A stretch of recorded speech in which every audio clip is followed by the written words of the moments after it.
gonna have a good night tonight. I think the guys are about ready to go. Got a couple more things to say. Once again about the food bank, every donation does go to the food bank. Nobody's skimming. Let's take care of people tonight. Let's get people fed. Some of you could have been anywhere tonight. You could have been at the casino. Within 9 minutes, you'd be down $200. So if you donate 20 using gambler's math, you go home and say, hey, I fed some people, I had some laughs, and I won $180. So anyhow, I'm going to bring somebody out now. Just going to make y'all laugh. I know it. Funny guy. He's been doing stand-up comedy for quite a while now. Took an 8-year hiatus. He's back again. God willing, my wife willing, my future nephew, Robb Constantine.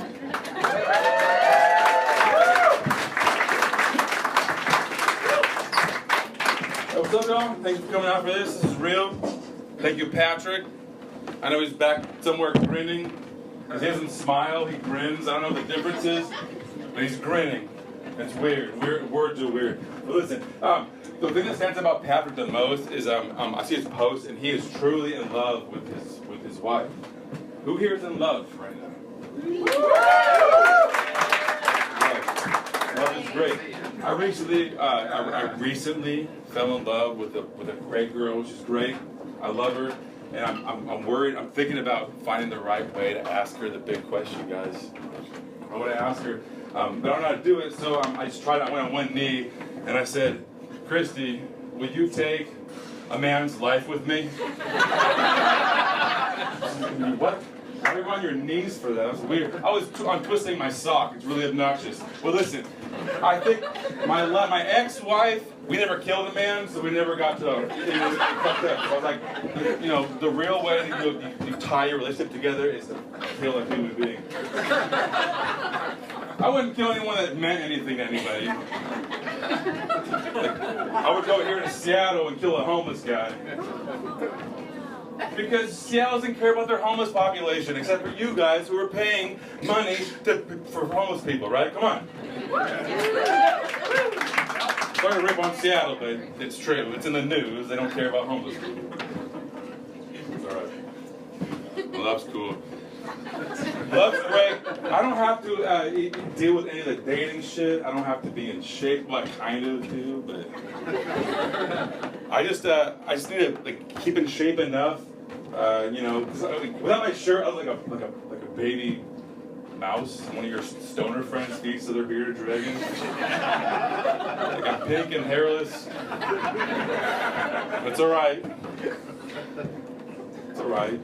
I just want to get strong enough where I can carry all the groceries to my house in one load without prolapsing my butt. Like slipping my entrails and shit. No. And Tacoma is weird because they let you use plastic bags, so I can't even scoop it up. It's in a brown paper bag, it's still dripping and stuff. It's disgusting. No. Dating sucks. Dating sucks the most because I don't know how to interact with people from one-on-one, right? So I used dating apps. I used Tinder. I used it one time because the third person that I swiped to was my ex-wife. And I panicked and I dropped my phone on the ground. I feel like on the Lord of the Rings when Sauron, when Frodo puts his ring on his finger and Sauron can see him. I'm like, oh shit. She knows what I'm doing. So I put my phone in a circle of salt, and I summoned a cold blue flame from the genitals of a truly scorned woman, and it consumed it like that. And it was from Melania, by the way. I drew it all the way from Washington, D.C. It was crazy. No, I gotta work out, I gotta look better. I want to try yoga, but I want to do yoga at a place that lets you keep your shoes on because my feet stink really bad. My feet are awful. They're like, why don't you take care of them? I was like, I did my whole life. I tried to not have my feet stink. It's ridiculous. Why don't you try one of those little fish buckets where the fish eat your feet? And I was like, because if I put my feet in that fish bucket, it would look like southern Florida, one of those giant fish kills, and they would jump out and splatter all over the ground. It'd be gross. And I had to order new fish, so be stupid.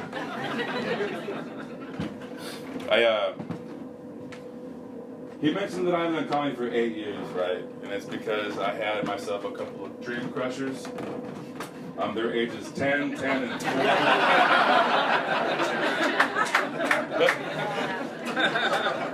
But you know what? I gotta value myself. I gotta do things for me. And doing comedy is great. I love you guys' laughter is perfect, and it's wonderful.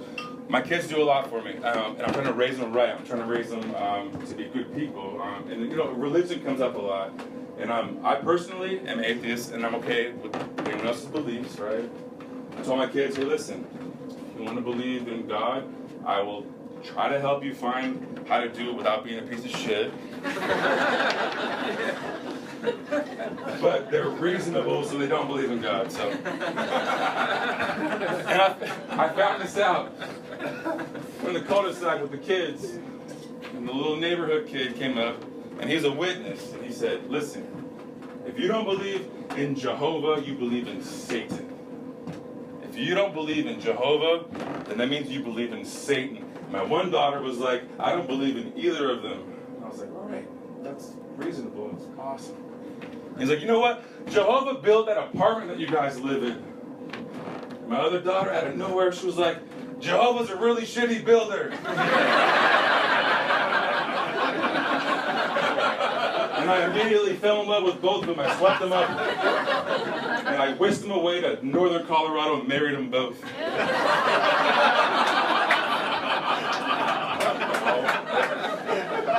I didn't marry them both. Polygamy is disgusting, guys. I only married one of them. I made them fight for it in a gauntlet as a testament to their love for their father. It was cool. It's weird. And my kids, it's hard with them too, because they have to do homework with my kids. And it's weird because they have a new style in Tacoma about how to do math.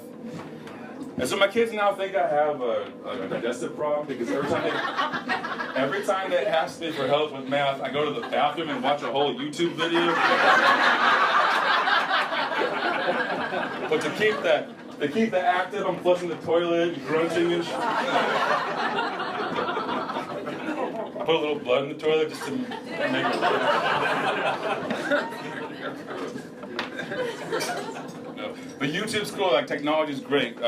I love technology, and I have this fantasy where I'm a time traveler and I go back in time and I talk to my younger self and explain all the cool marvels of technology that happen in the world.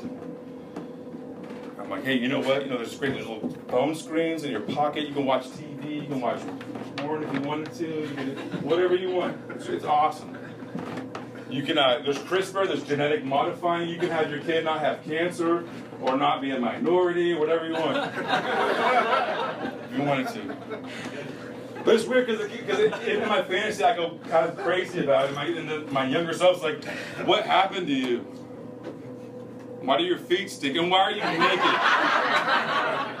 Why are you completely naked? Because in my dream it's really specific, because it's Terminator rules where you can't go back in time without your complete clothes on. But, you know, the thing is, in my dream I carried it a little bit further, because the guy at the little time travel station was like, listen, you don't need to take your clothes off, buddy, it's cool. I was like, no, it's better this way. It's more of an impact on my younger self. That was great. Technology. My girlfriend drives a really cool car. It's like it's nice, and like it'll park for you, or it'll tell you if you're gonna kill a kid. It still lets you. It won't stop you from it, but it gives you a heads up. You can kill if you want to, but I don't know. It's fucked up. I don't have a cool car. I have a shitty car. I hate driving it because it's shitty. I gotta ask all the women in this building, honestly, seriously, how many zip ties are too many to hold your wind mirror up? I'm assuming that the answer is 1, but I have 2, and it makes me unappealing. So I'm not self-confident enough to drive a shitty car.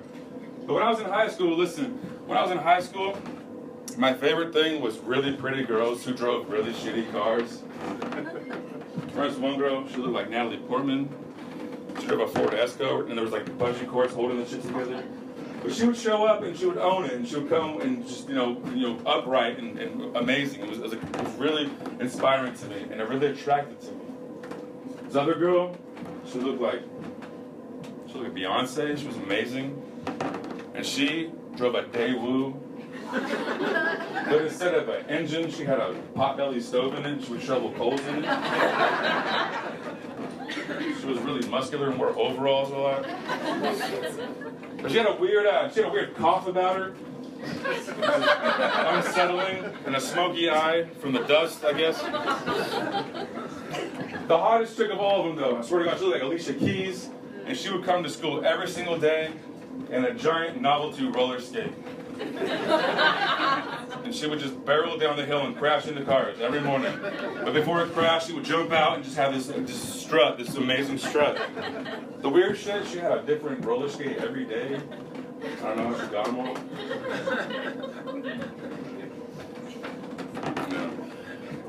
No, my kids have been with me for some really embarrassing things. Like, I'm glad right now that it's not hot anymore. I don't have to take my shirt off ever. And I hate the heat. I hate it so much. The heat has, at certain points, made me seem racist.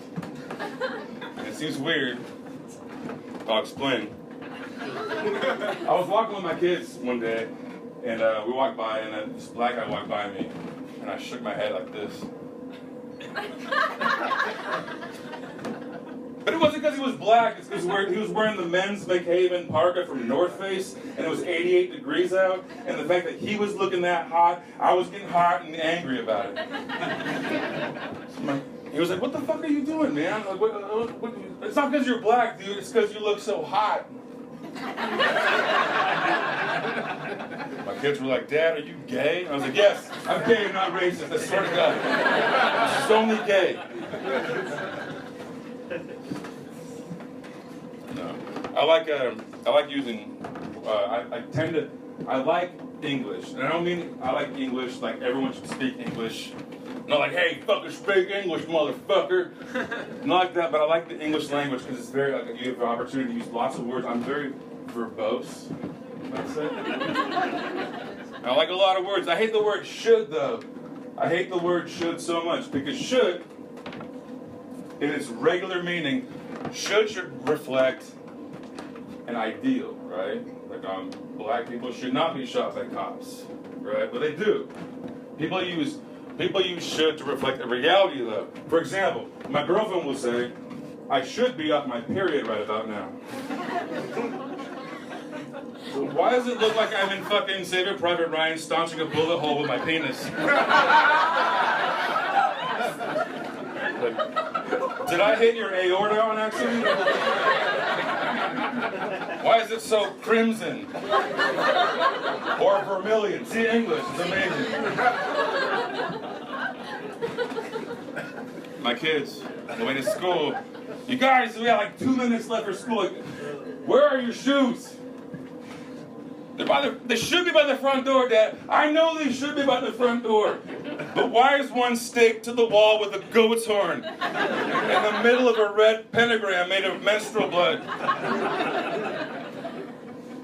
There's better ways to tell me you're on your periods, kids. I'm not ready for this. I'll go to the store and buy you chocolate, or tampons, or whatever the fuck you need. I don't know. It's in that order, I guess.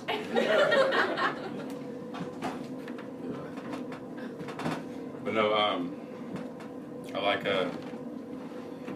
I definitely hate driving. I get a lot of fucking road rage and anxiety from driving. But I realize, like, people's tendencies when someone cuts you off or befouls you on the road is to give them the bird or some shit and, like, you flip them off. No, I have a better way to do it, guys. So if someone cuts you off, all you do is point at them. You just point at them, guys. Point at them until they figure out what they did. Sometimes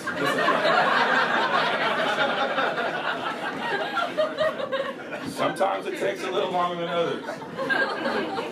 Sometimes I'll be in their yard while they're eating dinner with their family. Still pointing at them. You point at them until they kill themselves. I'll take it even further though, guys. I will take it further. When the progression for the funeral goes by, I'll be pointing at the casket, so.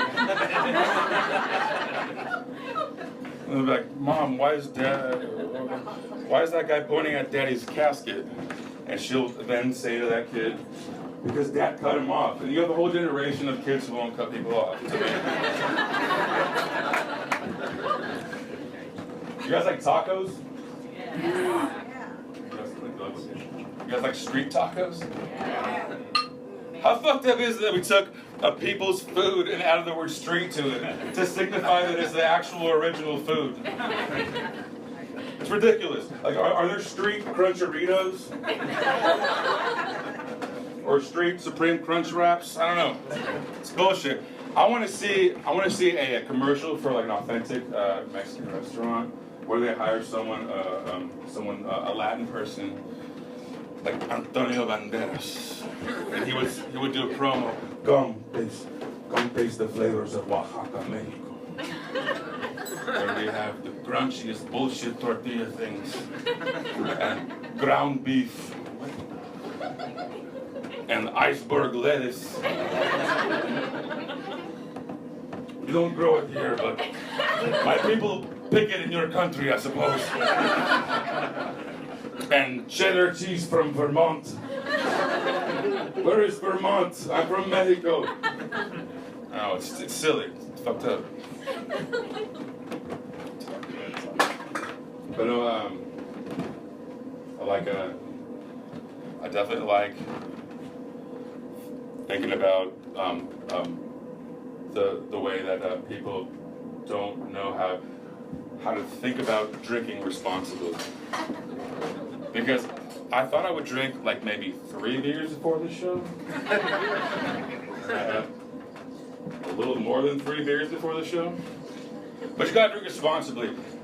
It's weird though, I see certain bottles of things like a 151 and I say, please drink responsibly on them. Like, wait a minute, is anyone like in a lounge chair in a smoking jacket, just of the snifter of 151 reading the New Yorker, just sipping it? It's a tasting high quality rum. No, they're not. It tastes like fucking garbage. It's ridiculous. But if you don't drink responsibly though, you will get a DUI most likely. Statistically, you will. Statistically though, only certain people will get DUIs. It's like the DUI gene or something. It's weird.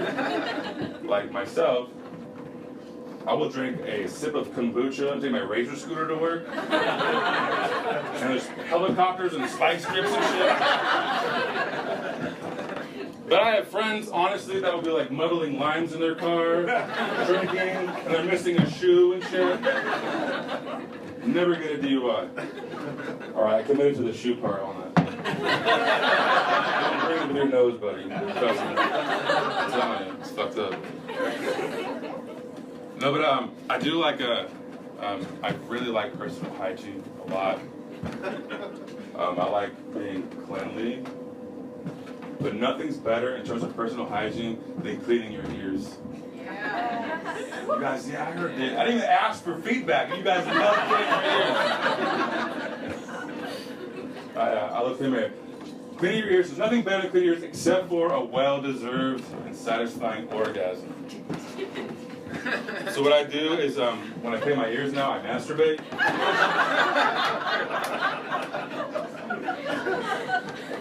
But it's weird, it's hard, because like when you're a little kid, it's kind of like when you rub your belly and pat your head.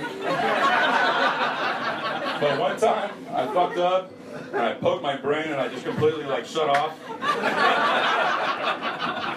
And then I woke up looking like a toaster strudel. I said toaster strudel.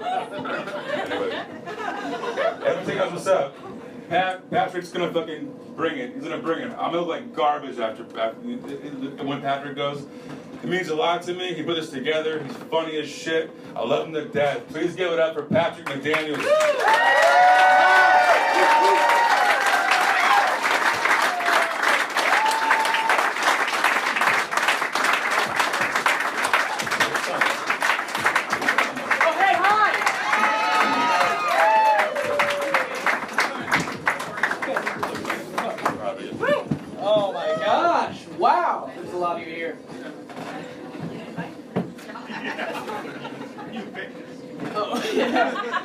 you kind of knew, Patrick, you knew how this was going to go when you invited all of us that we'd show.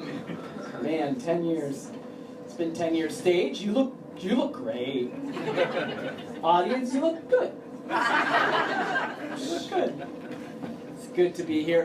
For my people hanging out over there, can you guys hear us all okay over there? I can crank it up. You want me to crank it up? I got you guys back. I'm also the sound guy here, so let's go ahead and do both. Is that better for you guys? Am I spitting some jokes for you? Great. Cool. Hey, everybody. Hey, welcome. It has been 10 years since I've done this for any length of time. And before I get into that and tell you about why it's been so long and where I've been, because we'll get there, I want to let you guys know what my favorite part of doing comedy was when I did it. It's the moment that just happened right now, when somebody calls your name and you step out on stage to a thunderous ovation that you hadn't earned. It's really good for the ego, and it's a very specific performance arts kind of phenomenon. Like, there's no other thing in the world where you get a job review before you've done the job. If you don't believe me, next time you go to Applebee's and the waiter comes up to you, he's like, "I'm Harold, do you want to start with a drink?" Just lose your shit on Harold. Just lose your shit on him. He will be taken aback. He'll go to the kitchen like, "Table 9, bath salts." You know, it's not normal what you guys just did, but I appreciate it. Because I've done nothing. The only thing you could possibly be applauding at this point of the game is that I'm sharing this space with you in the opposite direction. That's the only thing that has possibly happened. Hey, he really stuck the landing. His face is facing our faces. Good job, Patrick. So far, so good. 10 years, didn't miss a beat. Your feet are aimed appropriately. And if that's really what you guys applauded was the fact that I am facing the right direction, then the bar for tonight is kind of right where I want it to be. To be honest. Because if you like this, I don't want to sound arrogant or anything, but I think you'll like some of the words I say too. Potentially. I don't want to downplay direction. I don't want to downplay and take away or dismiss that this is something.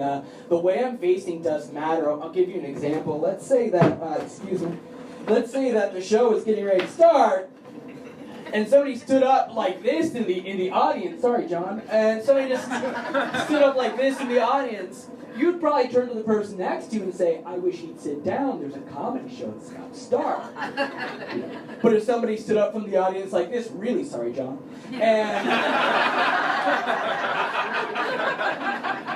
and the show is getting ready to start now, you'd probably say, "Oh, good, the show's about to start." And what an interesting theatrical decision to begin from the crowd. It's really fostering a man of the people vibe, and I dig it. So direction matters. That's my long-form way of saying thank you so much for coming out, for filling this room. Thank you for coming, and that ovation was not deserved. I hope to earn it by the end of this evening. So give yourselves a round of applause.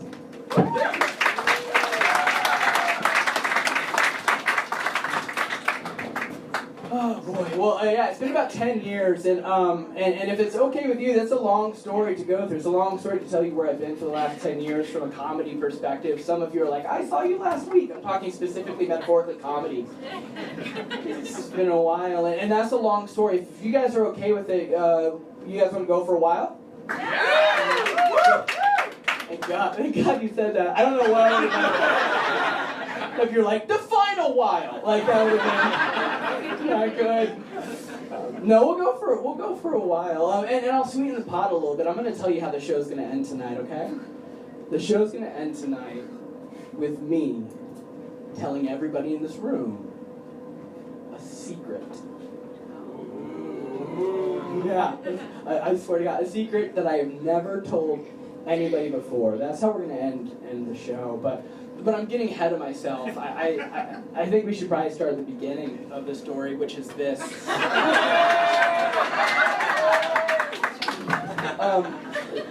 This is where our story starts. This is a picture of me, younger. This is in my mid-20s, and there's a lot to unbox in this picture. There's the the look on my face like I just got 5th runner-up for a local production where I got to play the Joker and like Gotham, not even like a Batman thing. There's the fake army surplus jacket with collar appropriately popped. Thank you.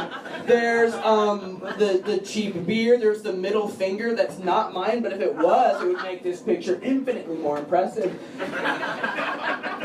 There's this shirt here, which you can't see much except that's an N. And what that shirt actually says, and these were shirts we had custom made. We paid cash for these shirts, me and a couple friends.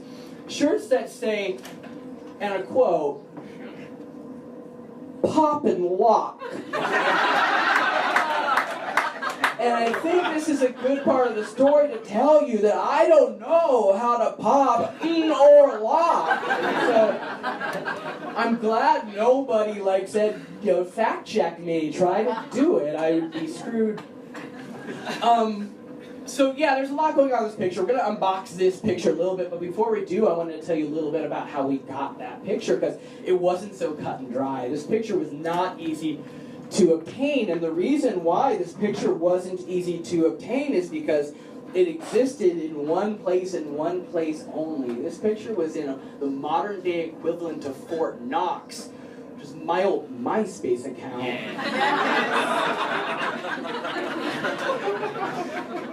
I don't know if you've tried to access your MySpace account lately. I assure you it still exists, but it's like an Ocean's 11 movie just trying to get in. I mean, if I don't use my online banking account for 13 minutes, I need to reset my password. You can imagine how challenging this was. And it was made infinitely more challenging when I discovered early on in the process that the email address that I used to set up my MySpace account was Yahoo email. Which, if you haven't been to Yahoo email lately, it still exists, much like MySpace. It has, as you can see here, sign in, enter your email address. So far, so good. For those of you that can't see, don't worry, I'll let you know what this next screen says. I'll read it out loud.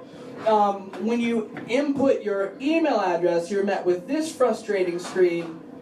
Google, sign in to continue. Yeah, it does. And this is a shitty business practice for Yahoo Mail to redirect me to Gmail. It would be like...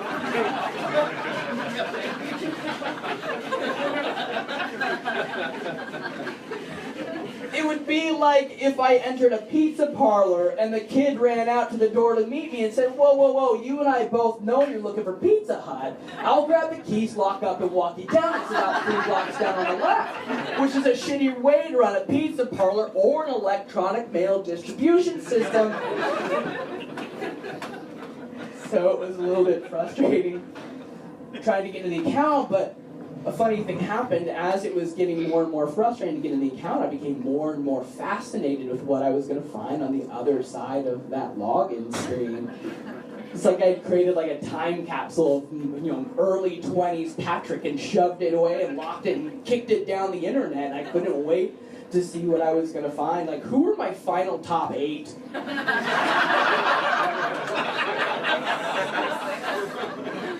My guess is that it's a ratio of 3 real friends and 5 people I drank with at shitty bars. Like, that's what I assume. They could come up to me today and be like, 10 years strong? And I'd be like, technically, yes. Is my jukebox plugin app still playing?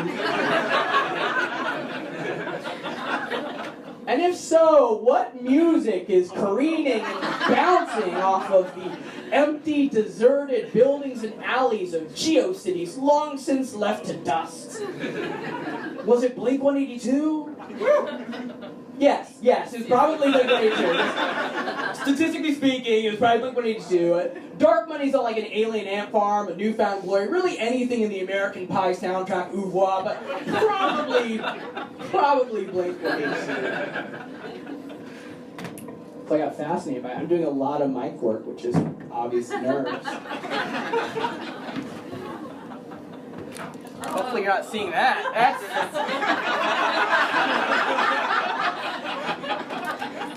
So, let's pretend you didn't see that, which you was right on.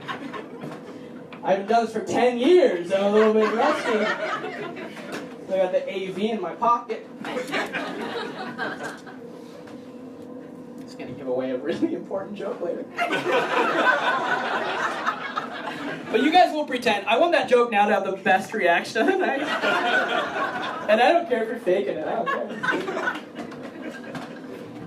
But I got obsessed with getting into my MySpace account, trying to see what was on the other side.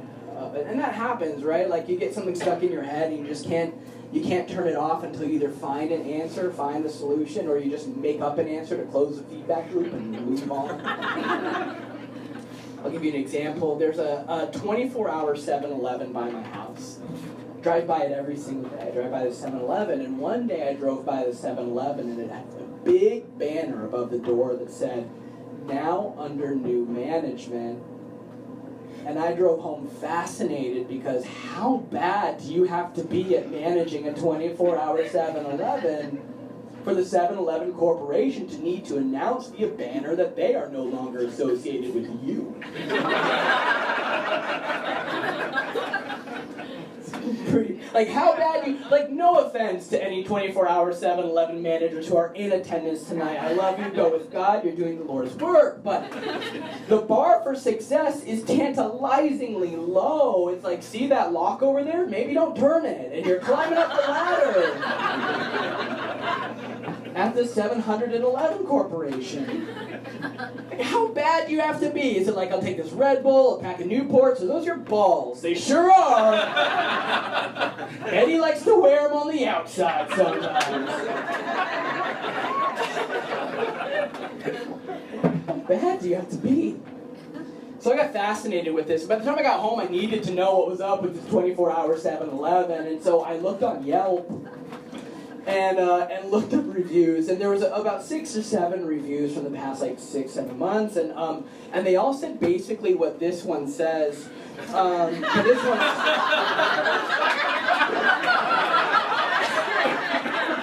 the most succinct one. It says, 1 star. Went into 7-Eleven, floors were sticky. There was a weird smell. Will not return. Went into 7-Eleven, floors were sticky, there was a weird smell, will not return, which is an exercise in redundancy and really poor expectation management as well. Because if you tell me you went into 7-Eleven, I assume that the floors were sticky and that there was a weird smell. I'm not grading 7-Eleven on the same level that I do with Nordstrom. Like, 1 star, nobody playing a baby grand piano by the roller food. Will not return. You have to manage your own expectations. And in fact, my expectations for a 24-hour 7-Eleven are diametrically opposed to mine of a Nordstrom's. If I walk into a 7-Eleven and the floors aren't sticky and there isn't a weird smell, that's unsettling to me because that can only mean one thing happened. 30 minutes prior, there was either a mass murder or a bukkake festival. And they just got done bleaching the whole place down, and that's deeply unsettling. So I became obsessed with my MySpace page. Think back to MySpace. I got obsessed with it. It turned into like Capone's vault for me. I really needed to know what was there. And some of you might be thinking the same thing now. Some of you are like, I wonder what's in my MySpace page. And you might even be jotting a reminder to yourself when you get home to go pull up your own MySpace, in the notepads we provided each of you under your chair. And if you are, 2 things. 1, of course we didn't provide you notepads under your chair. But I appreciate that at least one of you instinctively was like, I'm not going to be the one person that doesn't walk out of here with a free notepad. They're free notepads. There's a cash value associated with that notepad. And 2, let me save you the trouble. MySpace was disappointing. The jukebox long since disabled. I can't see who my top 8 were. All that were left were a few pictures, right? Just a few of the pictures remained.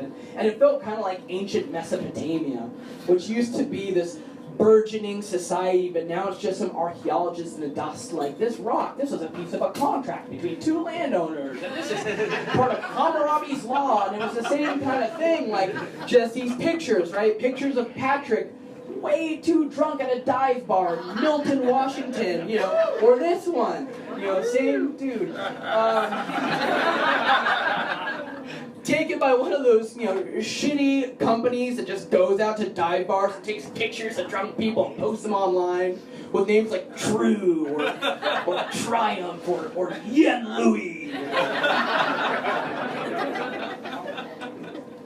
And that was all that was on there. It was disappointing. And it was made even more disappointing because I was kind of hoping that I'd see these pictures from MySpace be transported back to another era. We'll call it for the rest of the show, my MySpace Patrick era. I was hoping to get transported back there, just remember all sorts of great things, but I don't remember anything from those pictures. And not because I've got a bad memory, I was really drunk back then. More often than I'm proud to admit. And if you don't take anything else away from tonight's show, let it be this. Don't binge drink, it's stupid. Just don't do it, it's really dumb. And listen, I know I'm probably preaching to the choir. I don't know anybody who would come to this show and is sitting there with a novelty-sized plastic syringe full of Jell-O shot like, you think he's talking to me? Like, probably not my target market. Plus, you can't fake or pantomime a syringe full of Jell-O shot without looking kind of weird, so I appreciate that nobody took a picture. Thank you for that. But yeah, just don't binge drink. It's stupid. You don't remember things, and it's just a bummer. And what's even worse is the next morning after a night like MySpace Patrick had, where he woke up in his house like it was an M. Night Shyamalan movie. All these hangover mysteries all over your house. You just see the effect of a cause that you do not remember. Like, why is that boot in a blender? Why do I have a degree from Clover Park Technical College on the wall? Looks like drunk Patrick learned a trade. This is my favorite one, though. I woke up one day and I went to use the bathroom, and I went to the toilet and I lifted up the seat, and I discovered that the night before I had emptied all the water out of the toilet. Which is oddly more unsettling than anything I could have put in it, you know what I mean? And when I say dry, I mean it was bone dry. I had gotten the water out of the bowl, the basin, I took a towel and it must have dried it. It was showroom ready. Which was disturbing. Seeing a toilet that empty and dry is kind of like that moment when the power goes out at your house and you realize just how much white noise is all around you, and it's really like, oh, so this is what death feels like. That was the toilet equivalent of that. And it was really odd. I didn't know what was going on because, well, two things kind of threw me. One is that sort of action, I think, requires a modicum of plumbing know-how that I do not possess. So I don't know what happened there. And two, I don't know what sort of situation you get into where the only solution is to get that water out of there. And very few that I have been able to come up with are ideal. But again, like I said earlier, I get spitting, and then sometimes I'll just make up an answer to close the feedback loop and move on. And that's what I did. Here's what I decided was the answer to that hangover mystery. The night before, I walked past my bathroom, and I heard what sounded like two Italian plumber brothers in trouble. And I wasn't going to go smooshing Koopas with wet jeans, so that water had to go. So that's, that's MySpace Patrick, right? He drank a lot, more than he should have. A lot of hangover mysteries, and it was then that he started doing stand-up comedy right around that time. And I haven't really done it for about 10 years, and that makes me very nervous up here on this stage because I'm in a completely different headspace. I mean, I planned as much as I could, right? I wrote material, believe it or not. I practiced it. I got my hair cut, which was the worst. I don't like getting my hair cut. I wish, this is the joke by the way, I wish that I could just shave all my hair off. I wish I could just bick it all off and go completely bald, but there's a spectrum of bald that is acceptable, right? There's different ranges of bald that are fine, like Bruce Willis or Pitbull or even Moby, and I don't look, or I would not look like any of that. I would look like a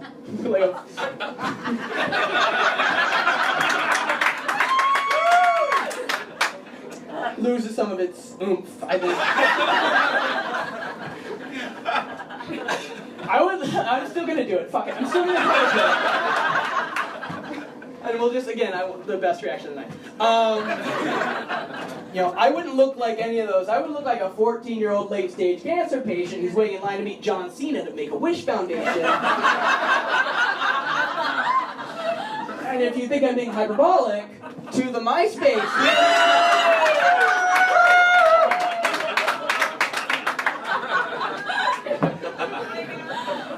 This was another MySpace find, and I think we can say a lot about this guy, but I think we can all agree that he does not look well.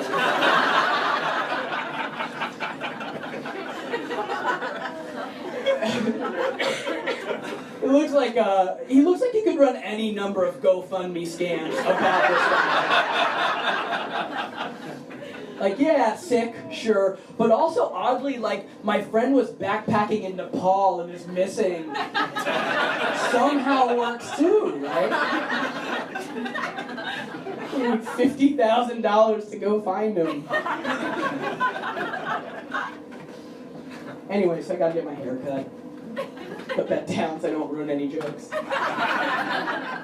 So I gotta get my hair cut, and the problem I think with me getting my hair cut is that I don't speak haircut. When I go to the hairstylist, I don't know what to say. I've literally had my hair cut the exact same way for about a decade because it's all I know what to tell them, sort of. Whenever I go to the hairstylist, I always go, give me a 1.5 fade, trim up the top.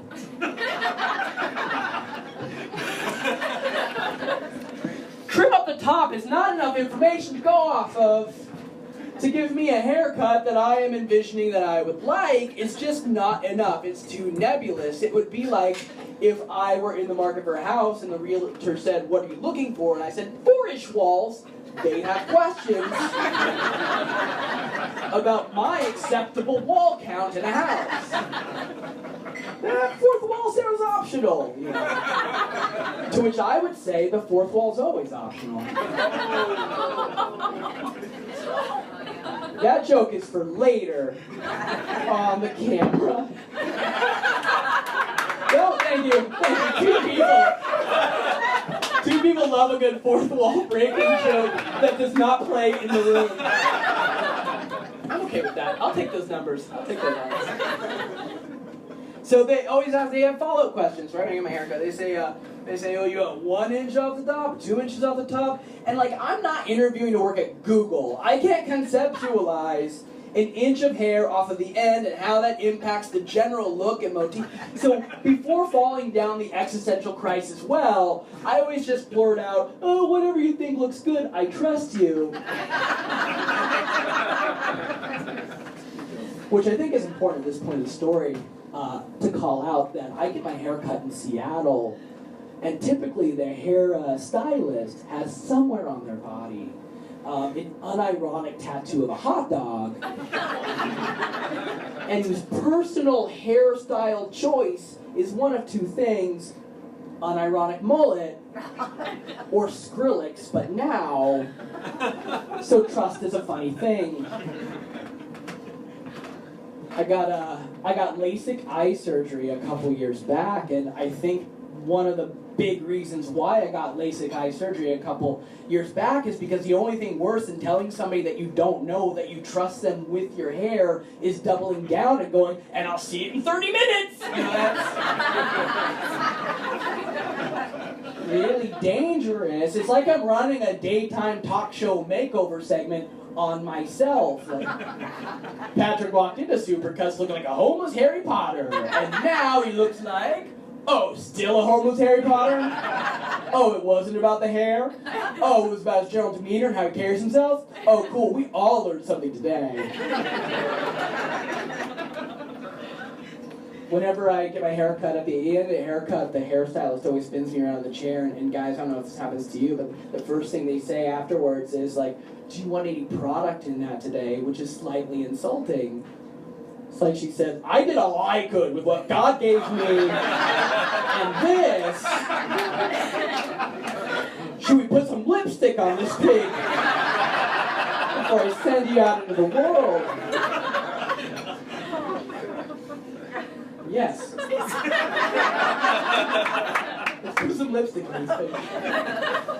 Because I got a weird look. I got a deceptively weird look from the neck up. It's a strange. I'm kind of an optical illusion in that I look a different age depending on how tall you are in relation to me.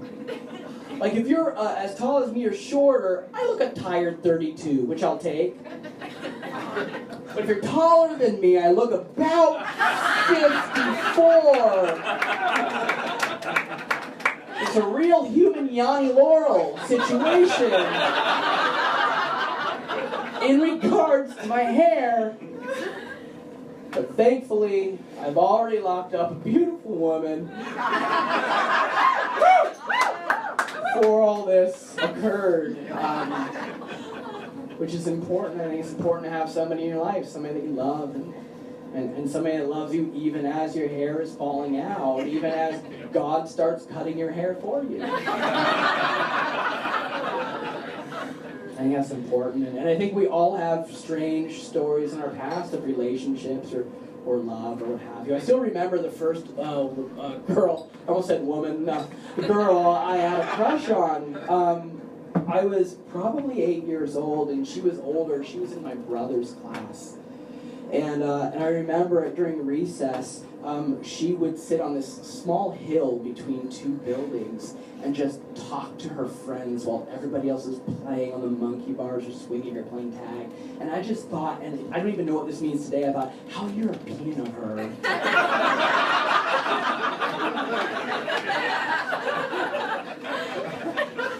It means how European of her. I wanted to get her attention. I didn't know that what I was trying to do was flirt, but that's what I really wanted to do. I wanted her to know that I existed. And so I hatched a plan with one of my friends. We'll restart on. I hatched a plan with my only friend, and what we did was I had him, we had two buildings in the hill, and I would have him chase me in front of her view to the other building where we would turn around, and I'd have him chase me back. And then we get to the other side, and we would do this all recess long, just running past her field of vision. And every once in a while he'd say, maybe this time you chase me. And I said, that's not what this is. And he'd just keep chasing. And he'd say, we're 8 years old. I don't think either of us knows what this is. And this would be the entire, and I don't know what the exit strategy was. I don't know if I thought that she'd go, stop, Prince Charming. Like, I don't know what we were doing. But by the end of lunch, I'd be so exhausted, and I'd say, so same time tomorrow, and he said, I wish I was more likable so I had more friends. And I said, but you're not, so tomorrow, and he said, sure thing.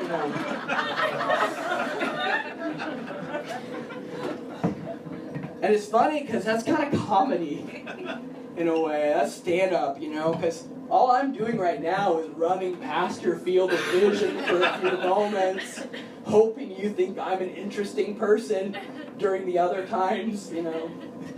It's kind of comedy. The funniest part, the craziest part about that whole story is that 20 years later, I married that woman.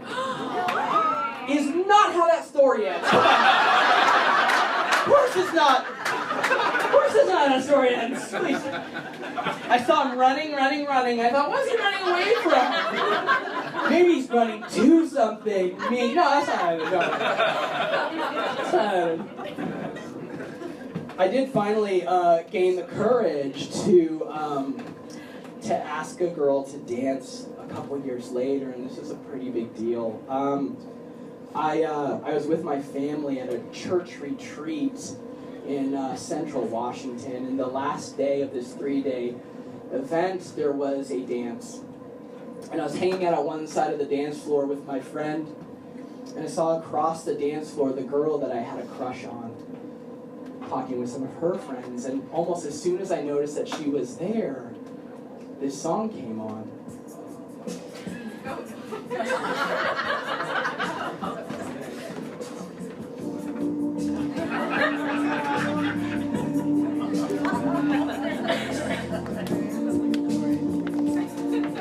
This is... Wait. Yeah.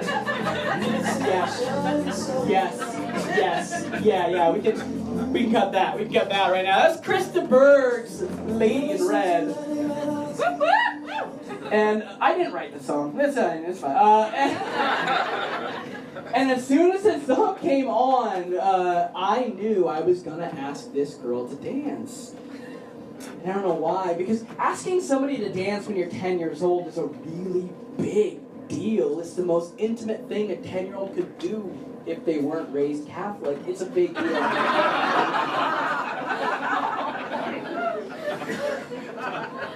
And the reason why it's such a big deal, it's scientific, really, because a 10-year-old's heart is much smaller than an adult heart. It fills up very quickly. And yeah, I like that line too. I didn't forget that line. I'm so happy. And so I knew I was going to ask this girl to dance. I just knew I had to. This was going to be the first time I ever asked a girl to dance. And so I made my way through the crowded dance floor. Let me start that one over again. I made my way through the empty, desolate dance floor. This is a church retreat. It's not fucking Studio 54. Oh, there's cocaine around here. Which makes it way worse. There's these sad dance lights and one 10-year-old sweating profusely, just knowing that this was coming. And I walked up to her and I said, would you like to dance with me to this song, Christopher's Lady in Red? And she looked at me, and there was a long pause. It felt like a really long pause, like the world just stood still. And then she said, and I quote, "No. I really don't want to do that." Which is convincing. It's the really that got me. I was like, I turned into the knight at the end of The Last Crusade, like, you've chosen wisely!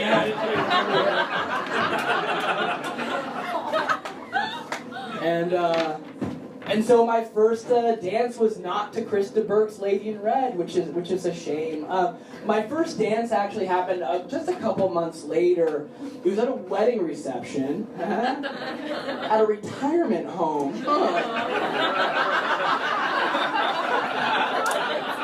Which is an interesting choice. Like, we're gonna celebrate our undying love at a place where statistically one of us will move into. The bride. You're fine. You're fine. Science. So so that was where I had my first dance. And my first dance was not to Krista Berg's Lady in Red. The first time I ever danced with a girl was to this song.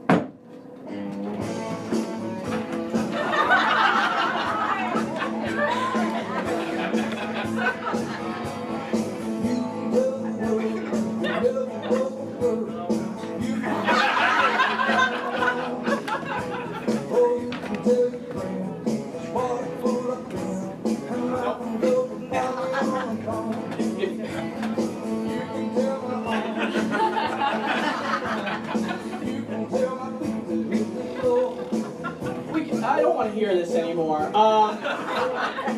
That song is Achy Breaky Heart by Billy Ray Cyrus. So now if there's ever inexplicably a pub trivia night about Patrick, one of the answers will definitely be Achy Breaky Heart.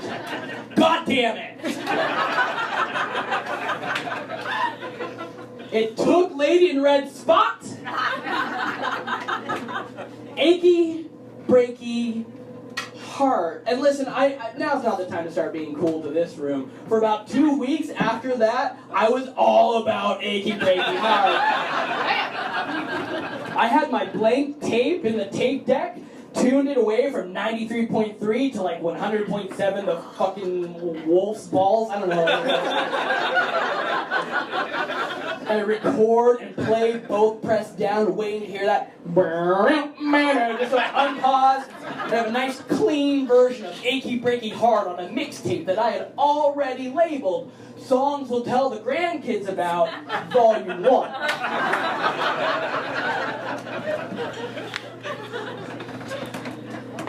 And the craziest part about the end of that story is that 20 years later, I married that woman. Really? But I did, we'll talk about her a little bit. I did meet the woman that would become my wife right around 10 years, a little over 10 years ago. And this is a picture that she has, she's approved of me showing to this room. And I won't, bore you with the details of our early romance or how she dragged me into I don't want to say dragged me, but she helped me to become a better person and helped me to grow up and be more mature and have a mature relationship. I won't bore you with those details. Here's another picture of her from just a couple years ago. I will tell you though, gang, that happily we were able to afford the surgery to have her left hand removed. Her forehead.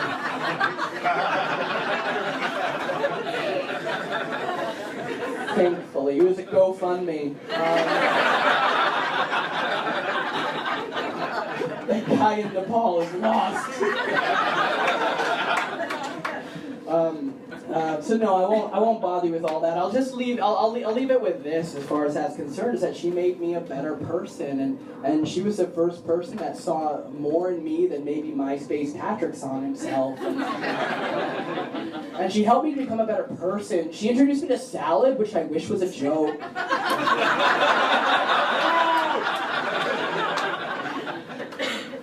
Because of her, she wanted to start getting into shape, so we joined a James. There's two types of people in the world. There's James people and there's gym people, right? There's function people and fashion people. James people go to the gym, the James, because they have to, because they want to live for a while, and it is functional. And then gym people are there partly so people can see that they're there, and you can see the difference in how people approach machines. A James person goes up to a machine and just quickly does not make eye contact, hits the set, does the rest exact amount of time that the workout routine that they downloaded and printed and brought with them calls out. And they do the second set, and so on and so forth. A gym person, meanwhile, approaches the machine like they just challenged it to a dance-off, like... All right, clear the room.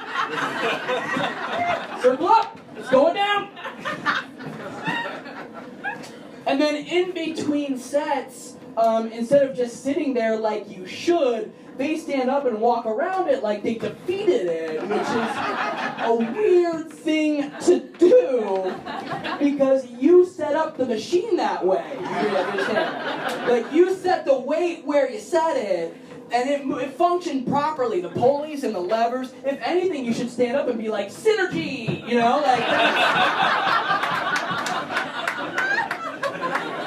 That's what you should do, It'd be like if I was driving my car to the grocery store, and as soon as I got to the parking lot, I got out of my car like, Whole Foods, motherfucker, what? Yeah! You did it! Apparently I turned into DMX when I get exceptionally angry. That's a weird reaction unless I'm driving Herbie the Love Bug. And Herbie didn't want to go to the grocery store, yet I came out on top of this human and sentient automobile dynamic, then yeah, I might show off a little bit. Not normally. My wife and I got married a few years back, and we ran away. We eloped. We didn't tell anybody we did it. We just went to Hawaii and got married, just the two of us. And the reason we did that, depending on who you ask, is that we must hate the family.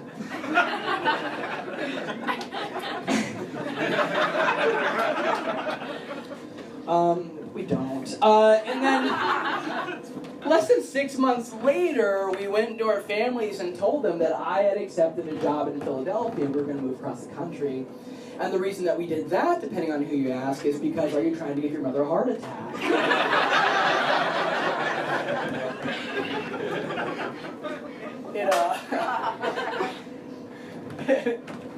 But we did. We moved to Philadelphia, which was a really nerve-wracking experience when we moved to Philadelphia. I'd never been. I didn't know anything about Philadelphia. Here's all I knew about Philadelphia. There's a famous story that took place at an Eagles football game. Where one person's like, I know what's going on. Where the fans threw batteries at a guy dressed as Santa Claus.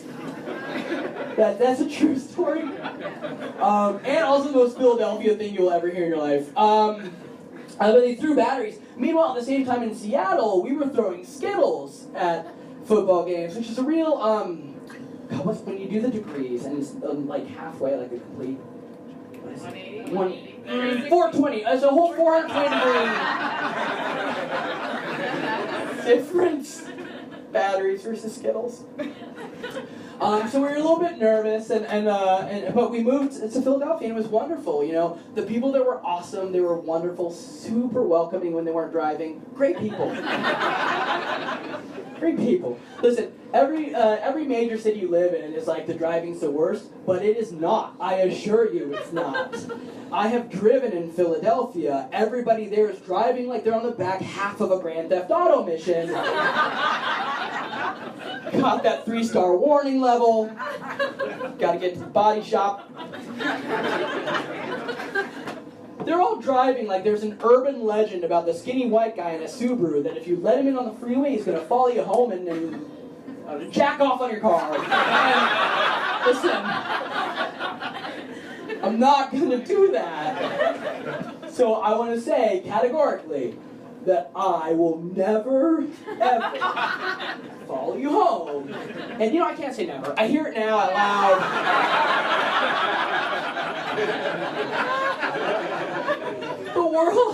The world is a huge place with infinite possibilities. I could wake up tomorrow and be like, honey, this is gonna sound weird. But I really need to jerk off on a Passat.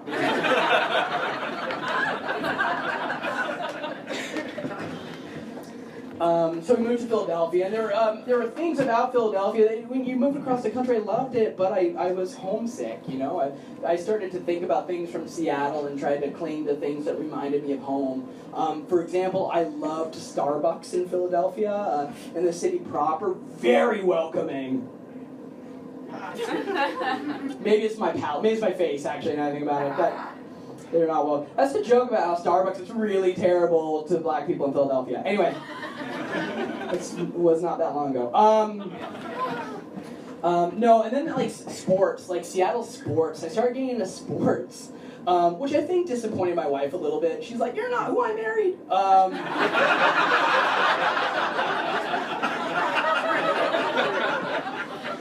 Because we're music fans. Like that's our thing. Like we love music, and we obsess over music the way a lot of people obsess over sports. But what I found when I started becoming a sports fan is that sports fans are infinitely less forgiving than music fans. Give you an example. I mispronounced the name of the band Marilyn Manson for about a year. I called it Meryl and Manson, like some weird goth vaudeville act. Like,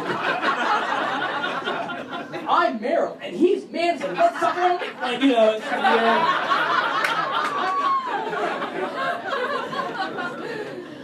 No one corrected me once because they thought, rightfully so, that eventually I would realize it and they didn't need to present me with that socially awkward situation of correcting me. Sports fans, not so much. I mispronounced the name Jerry Rice once and said Jerry Price, and that became my nickname forever. Hey, Jerry Price! It also became a greeting, you know, hey, Jerry Price! You know, a verb, oh, you know what a Jerry Price said to you, you know. It became my personal aloha, my personal nightmare, my personal Vietnam. Not really. Too far. Wearing sports clothes is completely out of the question. Wearing clothes, counting any kind of affiliation to sports, completely out of the question. Because sports fans think just because you had a little bit of money and a passing interest in the sports team that you know everything about that sports team. It turns into a Reddit AMA. Like, just because I've got this jersey on does not mean I know anything about Cortez Kennedy's stats in the 1983 season. And as if to prove my point, I know at least one of you will come up to me after the show and say Cortez Kennedy didn't play in the 1983 season.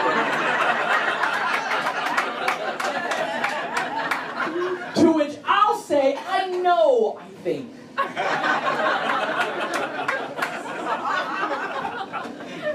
Even simpler questions like, what do you think our chances are this season? I don't know. But I can't say I don't know. So I say, as long as we stay healthy and get in the end zone, any given Sunday. It's the sports version of saying, I don't know.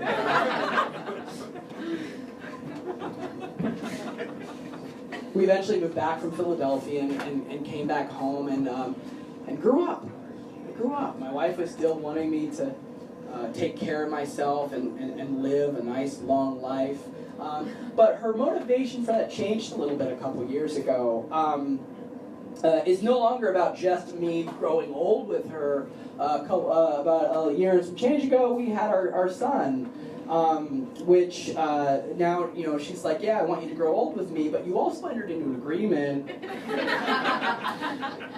Because this shit is hard. We had our son when we were older. We were in our mid-30s. Any irresponsibly young parents in the house? Couple? All right. Perfect. I halfway admire you and yet equal parts feel bad for you because you don't know what you could have had. Like, we had an established life. We had this thing called disposable income, which is money that you have left over. We also had this thing called free time, which is the chronological equivalent of the financial thing I just said. And we had friends, which were the human being equivalent of the chronological and financial thing that I just said. That is a hard turn to make and defies all logic. It's like we had all of this stuff in a pile here, and over here we had existential dread and a responsibility that doesn't turn off ever. And we were like, yeah, that one. It's like, it'd be like if at the end of It's a Wonderful Life, Jimmy Stewart's like, I'll just stay gone. You know, it's a weird decision to make. It's a hard turn. And you know, again, especially when we're older. The first couple of months are really tough. Everybody will tell you, but you have no idea how hard the first couple months are. I slept a total of 11 and a half minutes in 2 months. I looked like the old version of me. Come back to play, and that's tough. And you know, every once in a while you'd have these little thoughts that would breeze past your head like in 5-second increments, and then they were gone. But in that 5 seconds, they were super valid, and they'd be like, "We could drop him off at my parents' house, and they feel honor bound to raise him," and then just gone.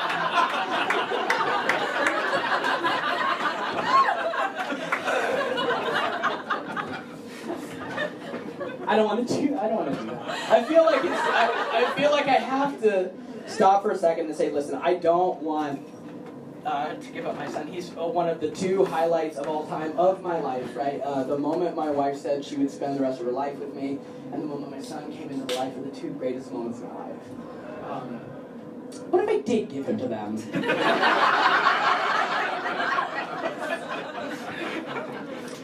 They'd raise him well. They'd raise him Christian, not necessarily my fandom, but so be it, you know.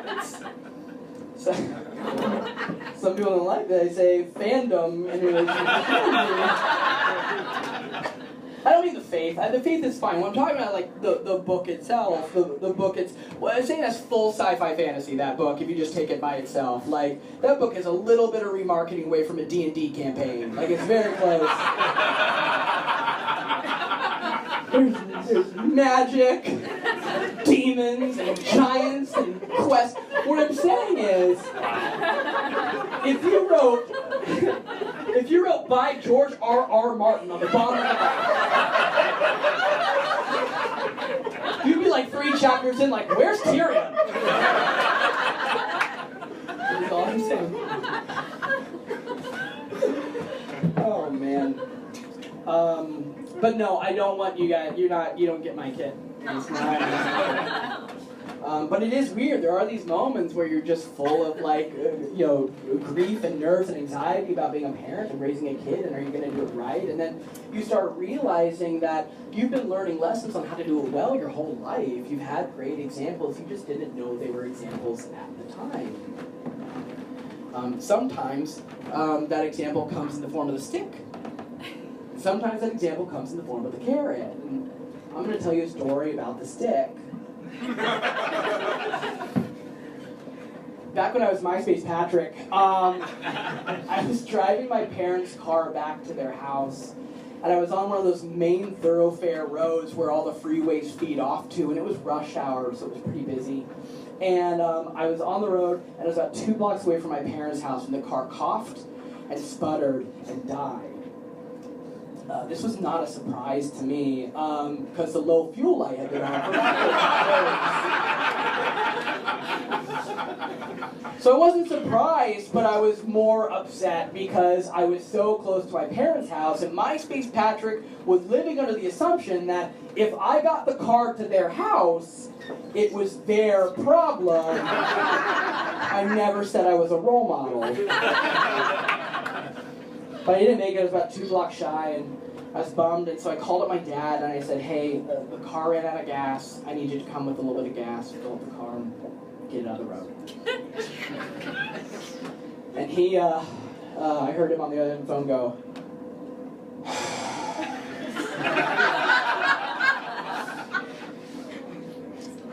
be right there. Which I knew wasn't going to end well for me.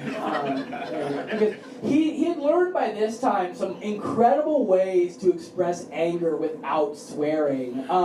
He was on like next level, like where swearing's too easy, so he was going to do some new shit. In fact, our family, like some of us swear, some of us don't. I'm trying to be better at swearing, I really am, but I still obviously do.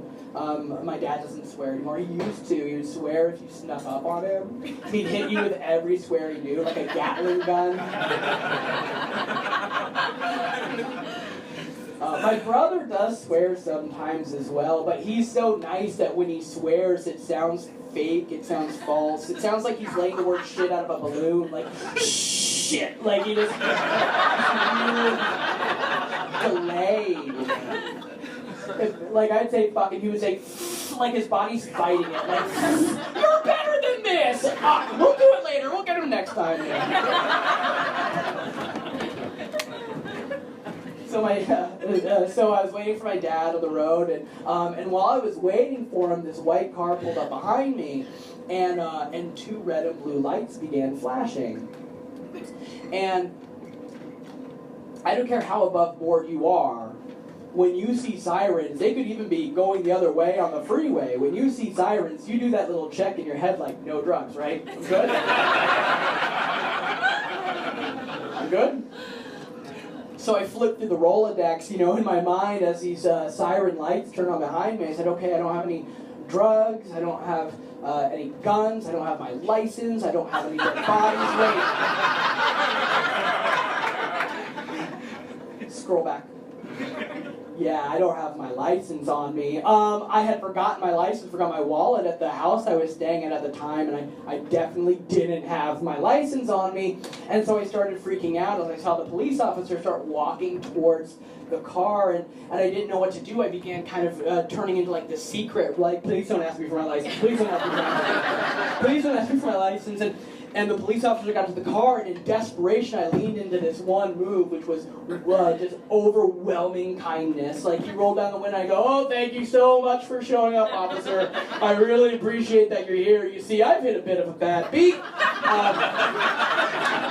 This car, you see, has run out of gasoline. I know it's my fault, and I feel terrible about it, but have no fear, I've already began plans to get this situation taken care of. I do appreciate, though, that you are here helping me and my fellow taxpayers stay safe. Thank you for what you're doing. And he looked at me with a pause that normally ends with somebody turning me down for a dance. And he said, oh, no worries, man, it's all good. Like, you don't get out of the car, we'll wait on the sidewalk till your dad shows up. And he didn't ask me for my license.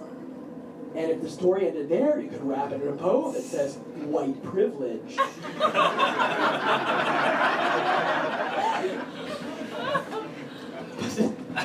So we're waiting on the side of the road, and I realized that I need to keep talking to this guy, because the last thing I want to happen is for him to go like, oh, the guy's in the precinct, they always, look, I always forget this, license, right, so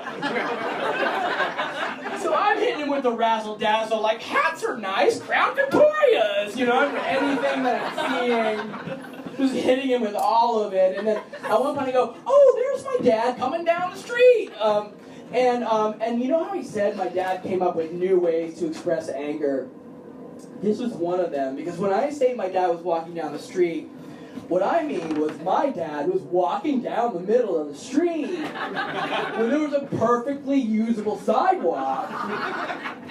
He was walking down the street with a can of gas that made you realize that you were in trouble, so much so that cars would pull over to the side of the road and skid out and like pop up and be like, I think the skinny one's in trouble. You know? How's this gonna pan out for him? And my dad walks right over to myself and the police officer, and he says, without missing a beat, and I quote, he says, "Welp, you're dead, you're dead." Which I want to unbox a little bit. There's a lot in those 5 words. Welp. Welp, the jaunty version of well, which works if you're doing balloon animals. Welp, here's your dachshund, you know, but it's infinitely more unsettling. It's like, welp, you've got AIDS, you know, it's a weird messaging. And he says, you're dead, like it just unwrapped a gift, like, oh, this is exactly what I asked for, death, you know.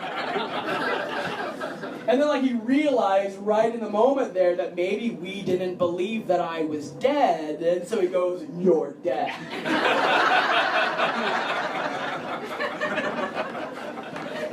My dad threatened to murder me in front of a police officer. And out of desperation, I looked at the police officer with a look in my eyes, like, do something. And he looked at me with a look in his eyes, so I was like, no way. And I looked at him with a look in my eyes, so it's like, it's your job. And he looked at me with a look in his eyes, so it was like, oh, job, oh, my God, the precinct's gonna license, you know.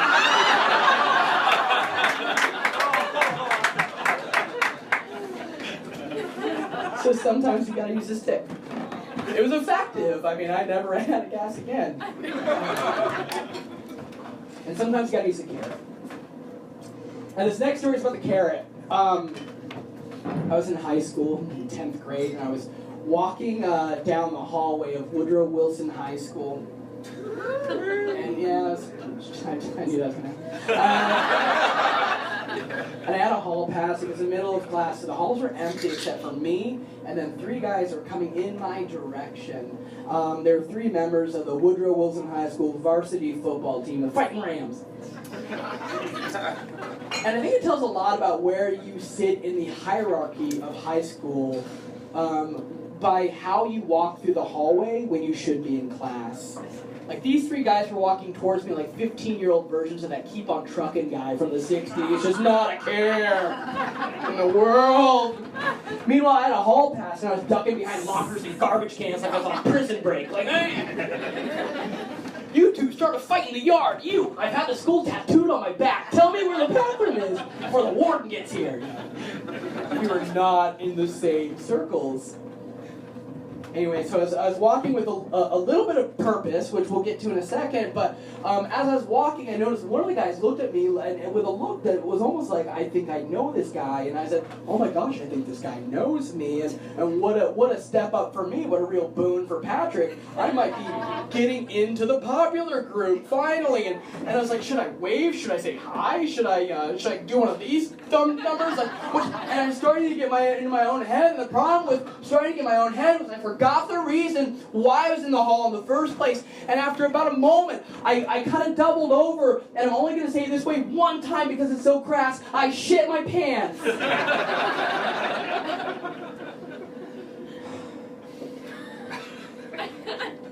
Ending a nearly 10-year streak of not pooping in public in a very real, very visceral way. I think I don't think anybody likes pooping in public. I don't think that's not a hot take. I don't think anybody's like, that tiki masala didn't settle well. Can't wait till I'm at a rest stop or a Home Depot or an outdoor music festival to sit on my throne. Like, I don't think anybody's like that. But ladies, what you don't know is that bathrooms that are generally populated by preteen boys are not so much bathrooms as they are workshops and incubators for a spin-off of a Jackass show. This primarily lavatory-based humor involving moist paper towels being flung over stalls onto guys in the toilet, or banging on half-broken stall doors, or even just peeking under to check in on you.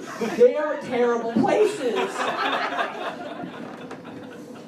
And so I developed a breathing technique that I practiced and then perfected, which allowed me to control when I pooped. If you think about Sting and tantric sex, I was that way exactly with pooping. We could both make it come when we wanted. Except for this one time. And I don't know what happened, and it's not important to the story, but as I was sitting in the hallway and pooping my pants in front of these 3 guys, your body does, I don't know when the last time was that you pooped your pants. You can rent a space until I'll come, like rent a space, tell the story, it's fine, but when you poop your pants, there is a weird counterproductive instinctual thing your body does, where it kind of things tighten up, and your pelvis moves, and you do a move that is both ineffective, because you can't put the toothpaste back in the tube,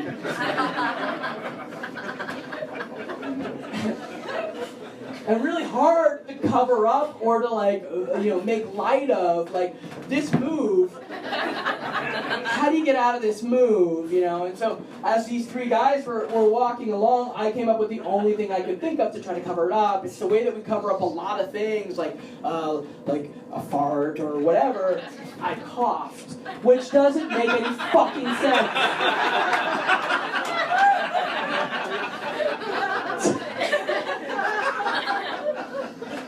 It would be like if you walked in on me stabbing a guy 183 times and I was like, allergies, it's not the 2 things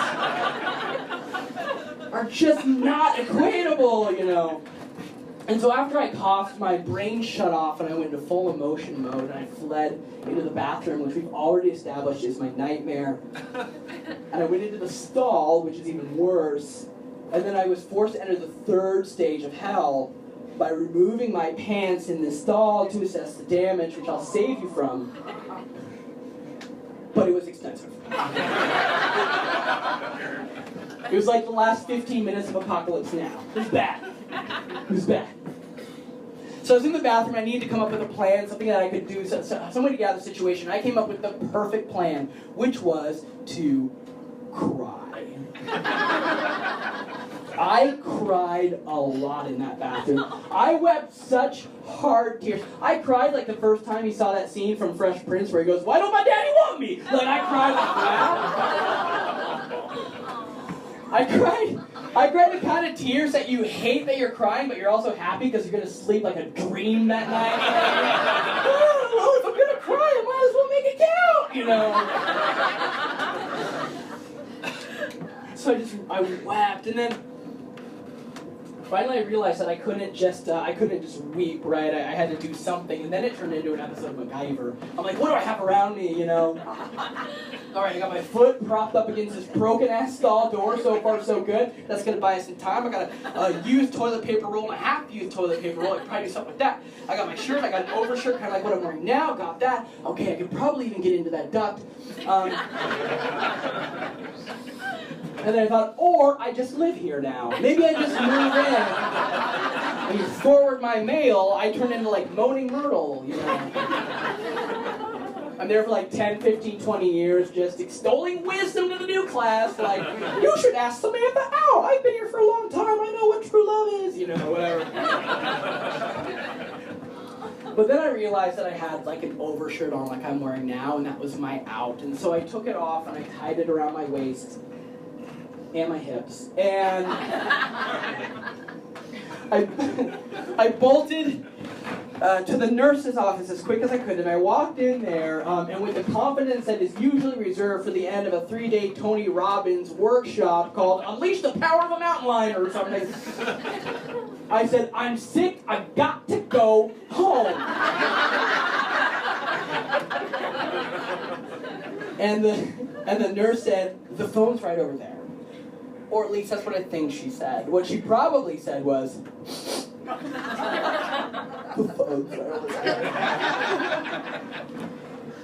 So I call my dad, and he picks me up. He's driving me home, and we don't talk at all. I'm still kind of crying a little bit. When we get into the driveway, we stop, and I'm not looking at him. I can't look at him, but I can tell that my dad's looking at me, like from my peripheral. That kind of look that he's not going to stop looking at you till you look at him back.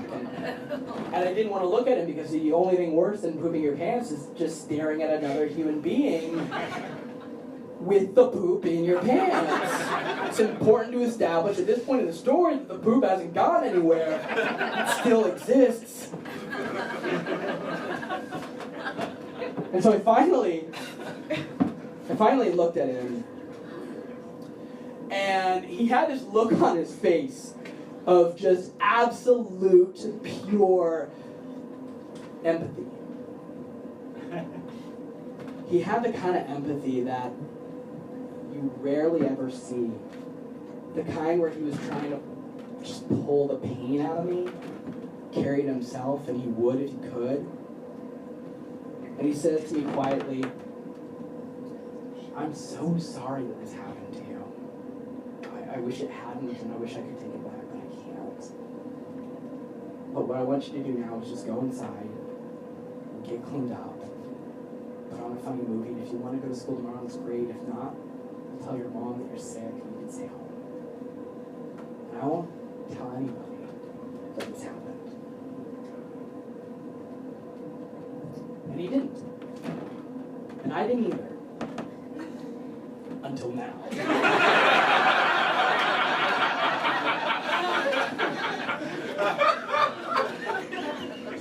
So I learned a lot of lessons from my dad that I didn't even think I was learning, that hopefully I can translate into my life as a father now too. I learned probably the most important lesson is that threatening to murder your son in front of a cop and keeping his deepest, most embarrassing secret are just two different ways of saying I love you.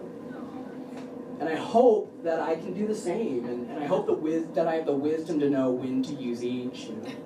Because that story would end a lot differently if I got in the car with my dad and he looked at me like, well, you're dead, you're dead.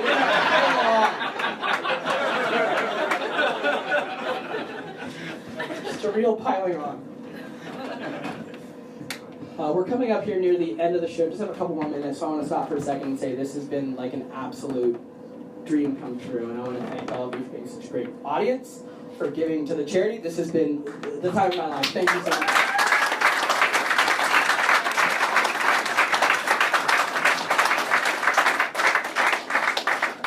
Let's bring it full circle. I said at the beginning of the show was about why I stopped performing comedy. If you remember, from way back when we first got together this evening, MySpace Patrick was doing comedy. MySpace Patrick drank too much, he was irresponsible, who was kind of self-destructive, and then he started doing comedy. And I think to tell the story of why I stopped doing comedy really begins with why I started to do comedy in the first place, which was actually because of the thing that happened at the beginning of the show tonight. When I walked on stage to applause that I hadn't earned. That's kind of why I started, because I was afraid that if you got to know me, you might not have clapped. And then I met my wife, and she clapped. And that changed everything. The last time I ever performed comedy for any significant amount of time was on a few years back, about 10 years back. It was July 5th in Enumclaw, Washington. And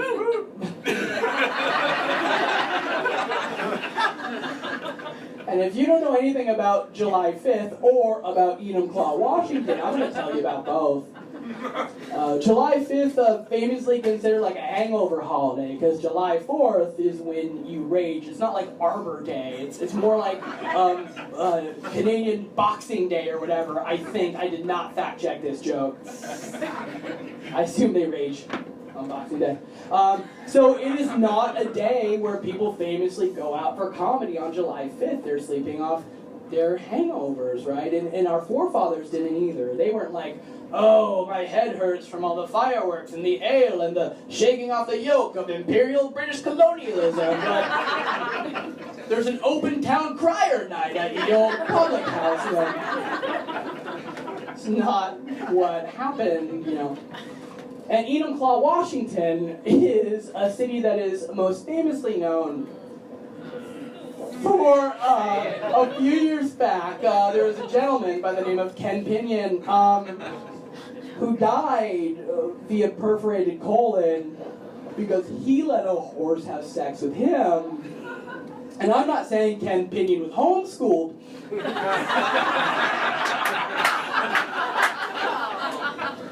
But he was presented with a series of facts in that barn that he made a decision that sounds sort of homeschooly. Like, I didn't bring a tape measure, but you know, back at envelope math tells me this should work out, and then a minute later it's like, this is not working out, you know. If this were the post office, it would not ship.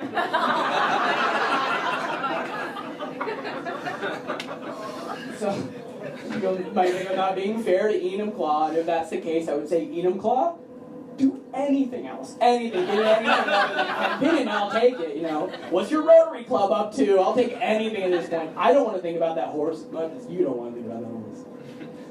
Anyway, so I had a show in Enumclaw, Washington on July 5th at a place called the Roadhouse, because of course it was called the Roadhouse. And we were on our way up there. My girlfriend at the time was driving us up there while I was working on my set list, and I just had a sense that this show was not going to go well, mainly for the two reasons I told you already about July 5th at Enumclaw, Washington. And as I was starting to sketch out my set list, I just didn't think this. I was like, I hope they like impressions of BBC journalists, you know.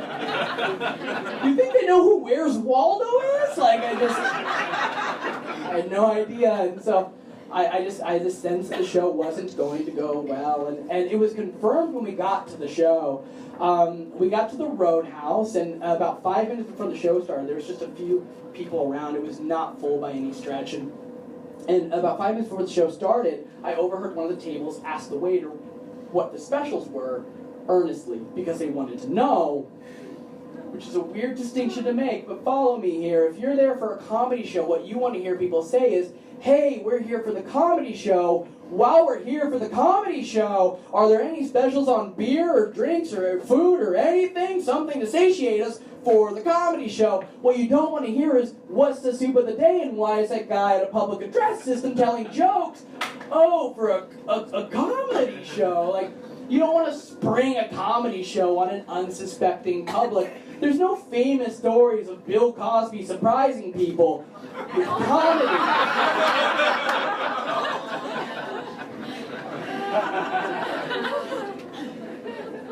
So I sensed that it wasn't going to go well, and the host came on and he said a few words, and then he goes, and now I'd like to welcome to the stage, Tacoma's own Patrick McDaniels. And I was like, yeah, it's me! To no applause. And we've already established how important that unearned applause was to me. I was like, I don't think the mic's working. Do that again with the Tacoma's own. I'll do it, Tacoma's own, and then no applause. And I was like, oh, you all did that on purpose. Like, that was planful to not applaud me. And it threw me for the rest of the night, you know. And I'm not saying that it threw the show off the rails. Make no mistake, there was never any fear that this show would be on the rails. The rails were out of question. The rails were out of play. But I wanted to be sort of close-ish. I wanted to be able to see the rail. But it threw me completely. And after about 20 minutes of a 30-minute set, I finished early to no applause. I walked straight up to the bar, I got my money, we left. On the way home, I was sitting in the passenger seat just replaying the show in my head, and partly I was just bummed because of how upset I was that I got worked up that I didn't get unearned applause, right? Like, why did that spin me up so much? And I started replaying the whole night in my head, little bits of it, over and over, like the Zapruder film, just like, what's going on? Tacoma's own, oh, you don't like me, you know. Rewind, fast forward, rewind, play, fast forward, go through the whole thing, and as I was replaying this in my head over and over again, one small detail began to pop up over and over again, you know, and that detail was that actually there was one small sound of somebody clapping. And it was my girlfriend. And the more that I replayed it, the more I thought about it over and over again, that clapping got louder and louder and louder in my mind's eye. And it's incredible how thunderous the right applause is. And I turned to her in the car that day and I said, I don't want to do that anymore. I'd rather wait for the applause that I've earned. And I don't regret that at all because I married her for real.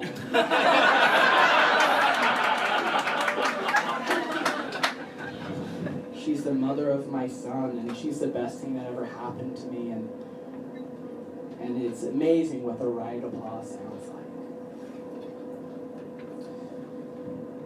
Whew! So here we are at the end of the show, gang. I've had a great time. I hope you have too. I hope that you had fun tonight. I hope that you gave to the University District Food Bank, and I hope to leave it tonight just a little bit better than we found you. And I hope, like, the one thing about this show is it's about getting older and growing older and feeling comfortable with getting older. And so I'll leave you with this. I hope that, like me, I hope that you like getting old. Yeah.